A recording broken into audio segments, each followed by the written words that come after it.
Hello everyone, my name is Andrew Mallison and I'm one of the co-founders of Feminist Internet, and we are an organisation tackling technological inequalities through creative and critical practice. For those of you who don't know about the Creative Computing Institute, or CCI as it's known, we offer innovative new courses at the intersection of creativity and computational technologies, research opportunities, and a public platform to explore computer science and creative practice. So, as part of the CCI's public programme, we ran the first Feminist Internet Residency, which offered a current UAL student the opportunity to engage with Feminist Internet and develop their own project which aligned with our values. The first resident we had join us was Ogwo, who is a student at Central St Martin's and an artist based in London. Her practice is concerned with aspects of Black identity, Black individuality, and Black experience within physical and digital spaces. So for her residency, she has created the film Memestrilism, which explores the digitisation of minstrelsy. So working with found footage from social media and the minstrel shows of the 20th century, Alma collapses time to illustrate how racism has taken on a new but familiar form in the digital age.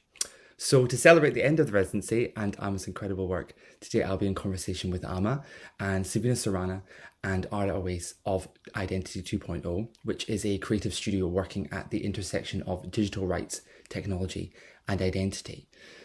We'll be discussing questions raised by the film and playing clips of the film throughout to give you some further context, but unfortunately, due to YouTube's relatively strict copyright laws, we can't screen the film in its entirety, but you can head to Feminist Internet website, which is feministinternet.com, right after this to watch it in full, and the link is also in the description down below. So, to begin, I'd like to play you a section from the opening of the film. Minstrelsy was not invented to elevate Negroes. Minstrelsy was invented to get jobs for white guys who were imitating Negroes to the best of their possible ability. Child, anyway. You just had an abortion? Twins? Twins. She passed away? Yeah, double homicide. I'm sorry. This is for Rachel, you big and you smelling. All right. Why you took me off schedule with your trifling, dirty, white, racist ass, big fat, balloon body ass bitch. I'm coming up there and I'm gonna beat the fuck out of you, bitch.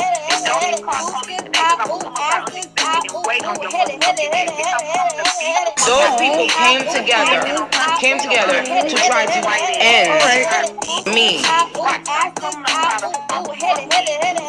All right. I know what kind of car you drive. I'm gonna wait on you and I'm gonna beat your ass, bitch. Cause I'm gonna stop play with that cop money, bitch. That's the first thing you did. So we'll get started. My first question is for Alma, and I wanted to ask what your motivations were behind for creating this film and why you wanted to make it.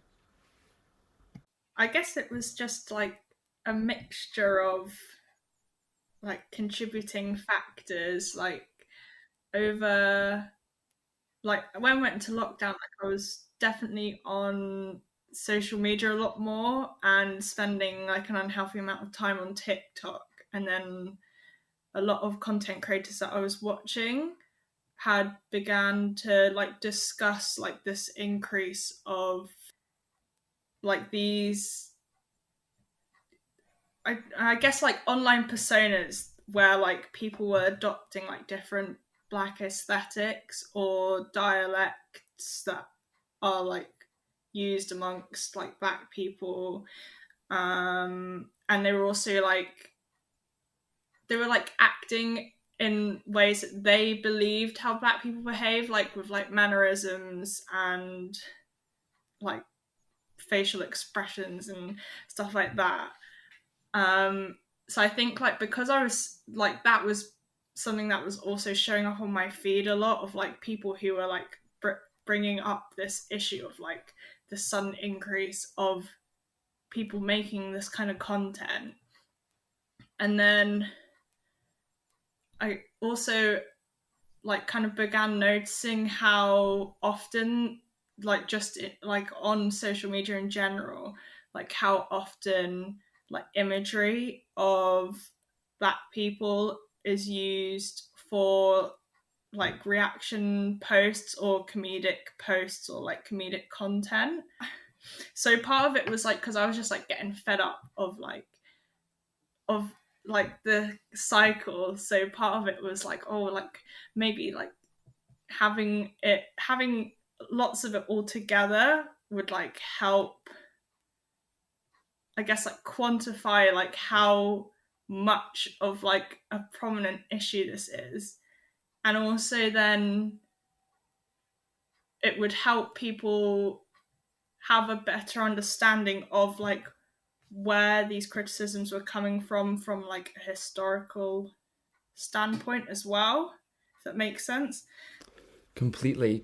It was through our conversations that I came to realise how much Black women are used in reactions online, and equally through developing this project with you, I've become aware of the insidious nature of that. So I wanted to ask you about the way in which you collected this content, because I can imagine having to view such content over and over wouldn't exactly be enjoyable. So I wanted to know about how you made the selection and what process you went through to acquire the content.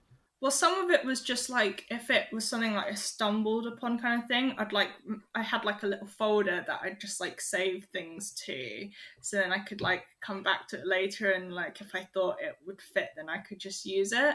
But then with like a lot of them, like there are like a few like reoccurring content creators that like come up on like my social media where they like critique like this kind of content.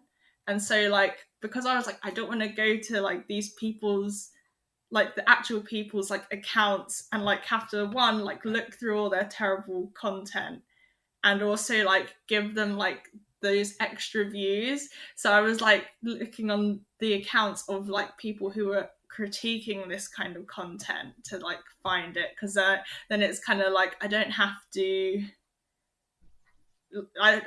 any like moral issues about it. The audio for the video piece was like stuff I had to like search, because I was like trying to just find popular audios that had been used specifically. Like a lot of them were audios from like different Black women, because I'd been interested in how like some audios were like about, like they were talking about something serious, or like it was in the original context it was related to like a serious topic in some regard, and it'd been like taken out of that context and like used for like comedic purposes by people online.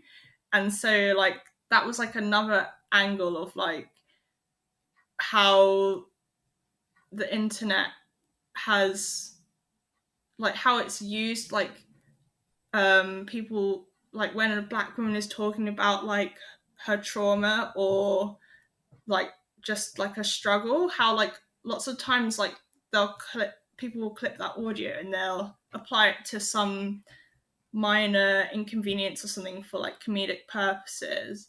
And so I went to like try and find different audios where like that has been done. So like, I mean, I don't think some of them are actually in the video, just because like trying to fit them in with like everything like didn't quite work. But like originally, like the Cardi B audio where she was just talking about like how tired she is all the time, and I remember like lots of people using that audio for like TikToks of like their pets and stuff like that, or like the audio for that's like This Is For Rachel at the beginning. Like the original context of that audio is like her manager, who was like really racist towards her, like was trying to get her fired, or like had taken her off the schedule for shifts, and so like she didn't have any like working hours that week or something like that. And so that was just like another angle that interested me, which then led to me doing more like, I guess, like active searching, as opposed to kind of just like scrolling through and kind of like typing in hashtags that might have something kind of relevant pop up. I think, yeah, what you were saying was really interesting, because recently one of my friends sent me the full audio clip where that woman says it's double homicide, and everyone uses that obviously as a joke, and it's a bit of audio that you see in TikToks and Reels everywhere.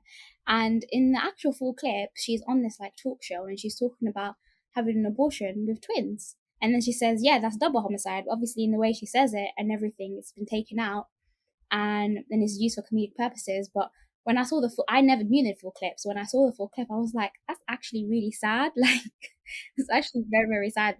But it's just used all across the internet now, and that's like a meme. Like, everybody uses it. Everybody has that audio clip. So I just wanted to add that one in. I think that's the thing, right? In that, like, the internet is a place where context can be completely manipulated. You know, likes are a currency, views are a currency, and it's clear that in the process of acquiring this content, you took a very active position in not funding any of the people you were trying to critique. And I think it's a very conscious approach to take as a way to mitigate against giving currency to these people. And Savina, was there something you wanted to add? Yeah, sure. Just when you were talking about, you know, how do we engage with these people without, you know, glamorizing it or showcasing them and letting them like be rewarded, as Andrew said, in terms of the like creator economy and the attention economy and all that kind of stuff. But it just got me thinking about, you know, in all these, whenever you're trying to create shift and change, you have to kind of confront what is bad in the first place, and in doing so you can expose yourself to so much more than you ever expected in terms of traumatic videos, photos, like horrendous stories, just hearing from it from the people themselves who are going through it, or you yourself end up experiencing it. And so I think sometimes we just, I don't know, I find myself just reflecting a lot of the time, like, how much am I willing to put myself out there in terms of my emotional capacity in order to make like a larger change as well. And what you were just saying, Emma, in terms of how much you were willing to then, you know, contribute to their success is also just on like, how much can you actually take, like going through all these like on your feed constantly. Because then once you search for one video that is like how to go from pale white Edward Cullen white to like, you know, a nice soft like sun-kissed tan, that's going to be your entire feed then, because it'll feed back into it as well, and it doesn't know to be like, oh no, maybe we won't show that to her because that might be emotionally damaging. And so yeah, it just got me thinking a bit about that. I think that's the problem, is that like sort of if you view one type of content a few times, or even just once sometimes, it's like, oh, the algorithm is like, oh, you want more, and you get thousands and thousands of this type of content in your feed. So I'm curious to ask how any of you kind of navigate this. You know, I try and report content as a way to kind of like fool my algorithm, but does anyone have any strategies that they take? I feel like if I continuously see things, then yeah, muting accounts, that helps me. If I feel like, because it's true, when you see one thing that's like, oh, you like this, here's 100 more of this, and that's how you get into like rabbit holes. And it's completely off topic, but Savina introduced me to this podcast by the New York Times called The Rabbit Hole, and literally it talks to you about how online content can lead you down this path and how you can either like even get radicalized from it. And it really goes into depth. It's a really good podcast. It's like 7 episodes long. And it has kind of a similar style actually, Amma, to when you overlay all of your voice recordings. They do that at the beginning of their intro as well, to kind of just show you how vast the volume is on the internet. But for me myself, if I like feel like this is a bit much, or I don't want, or if I get served too many ads of a certain sort and I'm like, I don't want this anymore, like, no thank you, I'll like mute their account or report their account, or restrict it. I think those are the 3 options I get, or even block it. Like if I really am like, I do not want this, like even block it. And I think that's what I do, so I can at least then remove that from my algorithm, that they're not going to continuously show me this type of content anymore. Yeah, I think there's like a balance here between, you know, insight in self-care and making sure that we are looking after ourselves and we're on these platforms, about how much content we consume, how we consume it, where it is. But for me, I think when I see this kind of engagement, I think just because of my background, I just get quite interested in like, well, what's actually going on here? Like, who's saying what and why they're saying it? And like, I think more than that, than probably getting emotionally invested. Probably did before, but like numb to the internet now.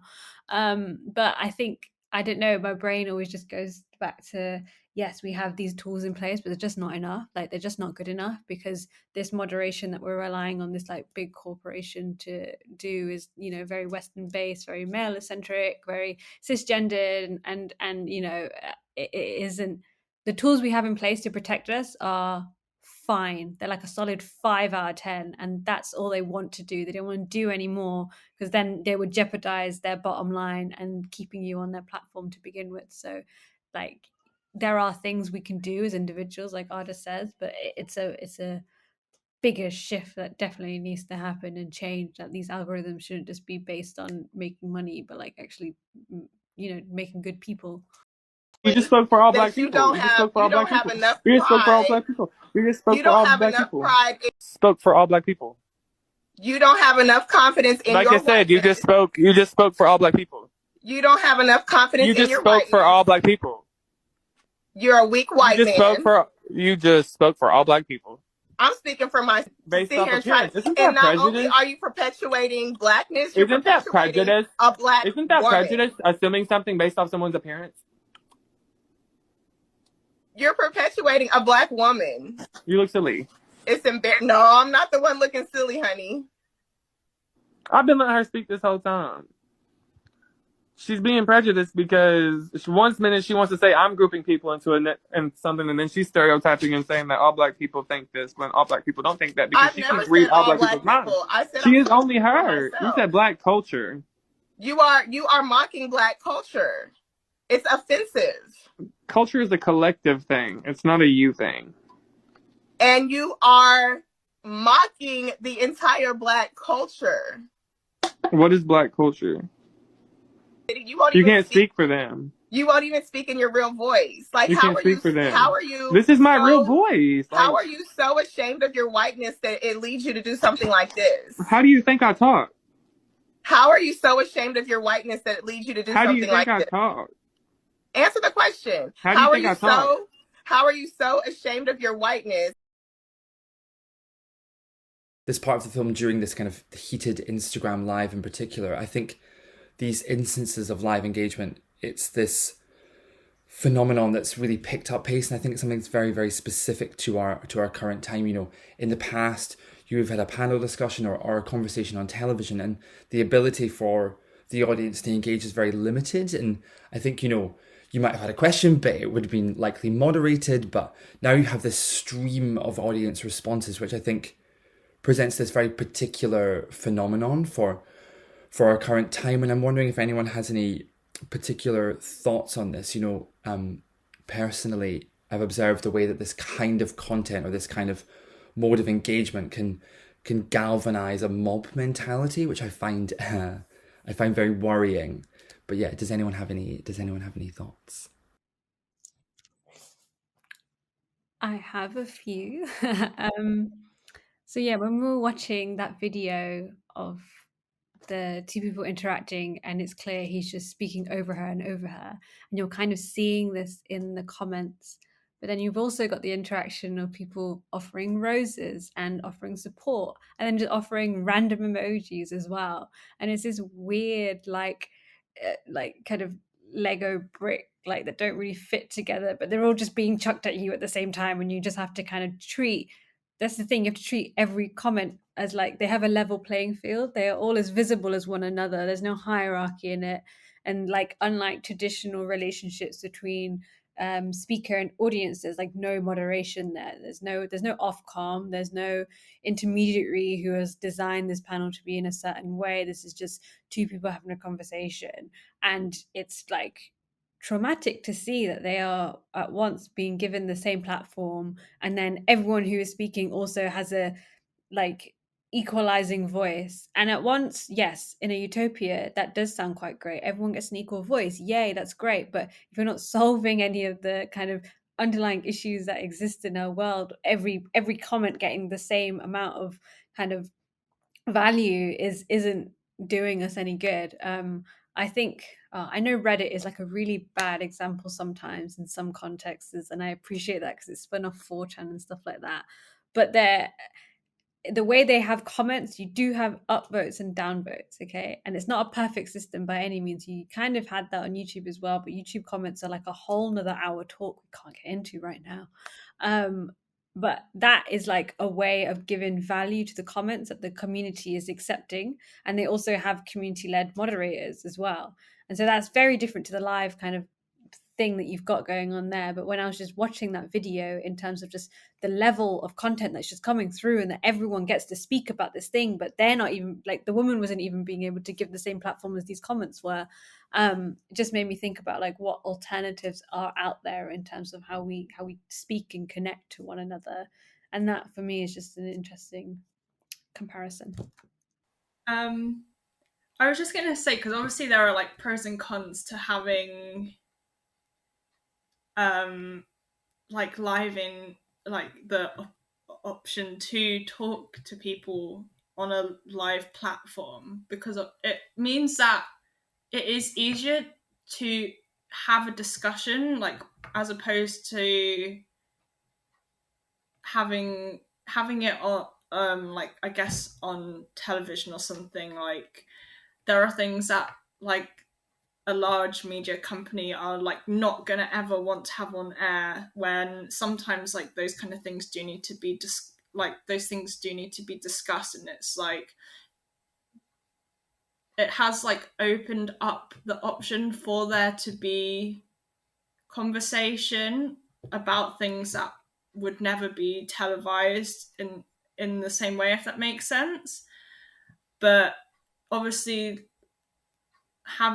if it's like you're unable to kind of have a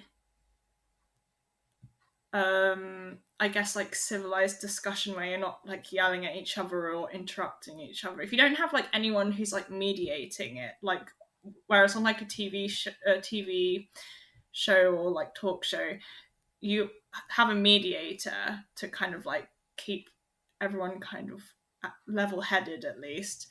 So that's what is kind of taken away with the whole live stream thing. And also, I don't know if it's like for all platforms, but usually, like, isn't it that one person will like host a live stream and then like someone can join, and so there's still like a kind of power of like they can just like kick that person off, I guess. I don't know, like, because I don't do live streaming or anything, so I don't exactly know how all of it works. I don't know if it's like how you can like mute people and stuff like that. But obviously, like, if it's like two opposing opinions and stuff, there's obviously kind of like there's different power dynamic in terms of like if one person is hosting the stream and then like people are just joining. No, I think you're right, Amma. So whoever kind of owns the live, so if, for example, if I was to do an Instagram live, it would be under my account, and mainly I would have all the control. So if you then wanted to join my live, I accept you, and we don't have the same opinion, I could easily just kick you out. Like, you have no kind of power in that space. And I think now they've introduced rooms where you can do a room with multiple people, and I've never done that, so I'm not sure on what the dynamics are there. But especially in the one that you had in your film, which definitely is one person kind of controlling that live, then at any point they could have kicked her out of that live, and they could have just been like, I don't want to engage. And watching it is actually very frustrating, because you get frustrated because she's not allowed to speak. She's not given the space to be able to say her opinion. And I think like that can be dangerous. But on the internet, like, people exist in echo chambers, right? They exist in their own little bubbles where people just tell them, you're right, you're right, you're right. So sometimes when you're confronted with somebody that's like not in that echo chamber, it can be very hard to accept. And you can clearly see that they were in a defense mode, like they were like not wanting to listen at all. But it definitely can create really dangerous environments. And me watching it felt very, very angry and frustrated that she wasn't given the chance to kind of speak and be heard